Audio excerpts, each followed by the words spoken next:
May isang bagay kay Carl Tamayo na hindi agad napapansin sa highlights. Kahit saan siya mapunta, nananalo ang team niya. High school pa lang sa UAAP, may mga championship na siya. Pag-akyat sa college, champion ulit sa UAAP. Paglabas ng bansa, rookie pa lang sa Japan, nag-champion na agad. At nung pumasok siya sa Korea noong nakaraang taon, bilang parte ng LG Sakers, champion ulit. Hindi ito coincidence, ito ay pattern.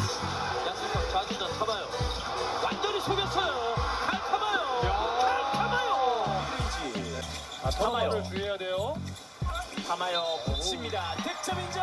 상대방 치. Ngayong season, balik ulit ang LG Sakers sa tuktok ng KBL standings. Pinaka-consistent, pinaka-solid, at sa gitna ng lahat ng yon, si Carl Tamayo. 타마요 선수 올라갑니다. 좋아. 시도해서 타겟.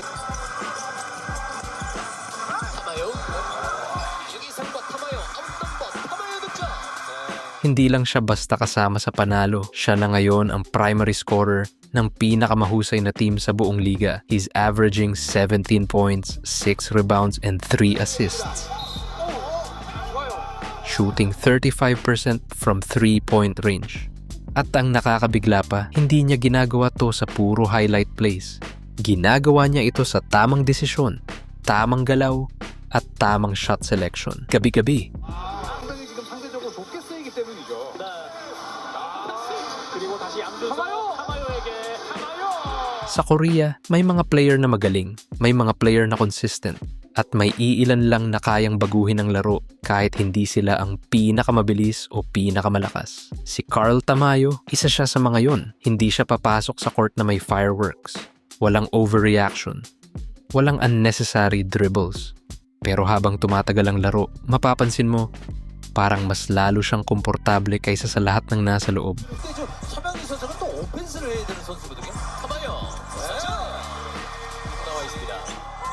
타마요가 비어 있는 공간 쪽을 향해서 이승현 앞에 놓고 Sa lahat ng Filipino players sa Korea, si Carl ang pinakamaraming 20-point games this season. As of writing, nakascore na siya ng 20 plus points. 12 times na. Highest scoring output niya this season, 34 points. Laban sa kalaban nila sa finals last season. 타마요 최부정 상대 힘으로 밀고 들어갑니다. 점퍼. 좋아요. 저도 좀 마레이가 끌어냅니다. 그리고 길게 앞서 마레이 앞에서는 At isa pang 30-point game kalaban sila Ethan Alvano. 아유상 샤클라 3초대요. 타마요 던져. 공이상 서버쪽 한상혁 좋아요. Ngayong season sa Korea, si Carl Tamayo ay hindi lang basta foreign player. Hindi lang siya stretch big. Isa na siyang haligi ng opensa. At ang pinakadelikado sa kanya, mukha siyang kalmado kahit unti-unti ka nang nilalamon. May isang game pa dito na dinakdakan siya ni Renz Abando. Sinupalpal pa. Pero pagkatapos nun, nilamon ni Carl ang kalaban buong game. 반대편 코너 칼타마요 깼습니다. 칼타마요 오른쪽 가 있는데 타마요는 진짜 올라갑니다. 외곽으로 반대편 타마요 석점. Sa bawat possession, simple lang ang ginagawa niya. Walang pilit, walang minamadali. Pero kapag binigyan mo siya ng espasyo, automatic. Makikita mo kung paano siya igalang ng depensa. Kasi kapag iniwan mo siya sa labas, may tres. 자, 주고받습니다. 다시 한번 접근 시도. 득점! Kapag nag-switch ka ng mas maliit, may poste. 원루. 자, 타마요. 밀어붙입니다. 나바로가 타마요에게 막기가 쉽지 않아요. 타마요. 미디안 앞에 두고 타마요. 다시 펜치 쪽 앞까지 돌격. At kapag nag-help ka ng maaga, may bukas na kakampi. 자, 수비는 제자리 찾아갑니다. 짧게 아슨 마레이. Ito ang klase ng problema na hindi mo basta nasosolusyonan. Hindi lang siya scorer. Isa siyang decision maker. At sa Korean basketball, kung saan mahalaga ang tamang desisyon sa tamang segundo, sobrang bihira ng ganitong klaseng player. 계속해서 허용하고 있습니다. 타마요 선점이에요. 들어갑니다. 짚고 올라가는데요. 마레이 타마요 선수는 원래 Sa 23 games this season, si Carl ay may 4 na 20-point double-doubles. wala pang kalahati ng season. Habang ang iba ay nag-a-adjust pa sa physicality at pace ng liga, si Tamayo parang matagal nang nandito. Hindi siya natitinag sa contact, hindi siya nagpapanik sa double team. At kahit bantayan siya ng mas malaki o mas mabilis, may sagot siya. Madalas fade away. 하지만 공격권 유지됩니다. 최영찬, 타마요, 미드레인지. 포스터 시도합니다. 공을 안고 접었어. 공. Minsan quick release, 오픈 찬스. 타마요. 외곽 나옵니다. 타마요. 바퀴 돌면서 타마요에게. minsan simpleng post-up, 또 가요.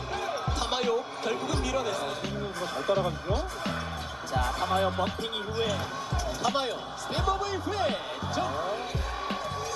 타마요 골밑. tahimik lang pero epektibo.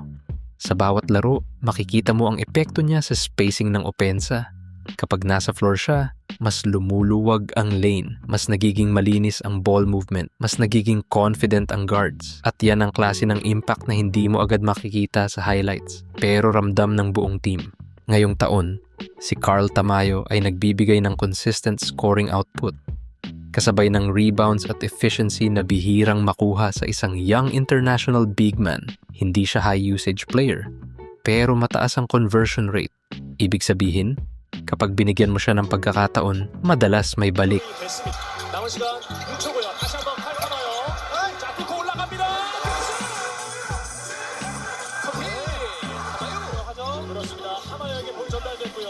타마요 정신. At dahil doon, hindi siya basta bench player. Hindi siya situational piece.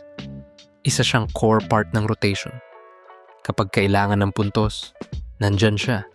Kapag kailangan ng tamang play sa gitna ng pressure, nandyan siya. Marami ang nagulat kung gaano kabilis siyang nag-adjust sa Korea. Pero kung titignan mo ang laro niya, maiintindihan mo kung bakit. Umaasa siya sa fundamentals. Footwork, timing, spacing, decision-making. At sa liga na puno ng disiplinado at well-coached teams, ang ganitong klasing laro ay sobrang hirap pigilan. LG 공격. 타마요입니다. Hindi siya natitinag, hindi siya nagiging reckless. At yan ang mark ng isang player na hindi lang marunong maglaro, pero marunong din mag-control ng laro. Hindi rin aksidente na madalas siyang hinahanap sa importanteng possessions. Kapag dikit ang laban, kapag kailangan ng bucket, kapag kailangang huminto ang run ng kalaban, si Carl ang isa sa mga option. Hindi dahil siya ang pinakamaingay, kundi dahil siya ang pinakamaaasahan. At habang lumalalim ang season, mas nagiging malinaw na hindi ito basta hot streak. Ito ay consistency. Ito ay maturity. Ito ay isang player na alam kung ano ang papel niya at ginagampanan ito gabi-gabi. 밀었습니다. 자, 여기서 타마요가 볼을 잡아냈고요. 그리고 좀 양무에 굴리면서 핸드로 바꿨죠. 네. 타마요의 득점.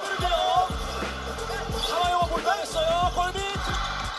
타마요의 돌파. 레이아. 타마요. Sa Korean basketball, kung saan hindi sapat ang talent lang, si Carl Tamayo ay nagpapakita ng isang bagay na mas mahalaga: control. Control sa tempo, control sa spacing, control sa sarili. As of writing, nakascore na si Carl ng 20 plus points, 12 times this season. At pag nagtuloy-tuloy pa yan, baka sila na naman ang maging back-to-back KBL champions.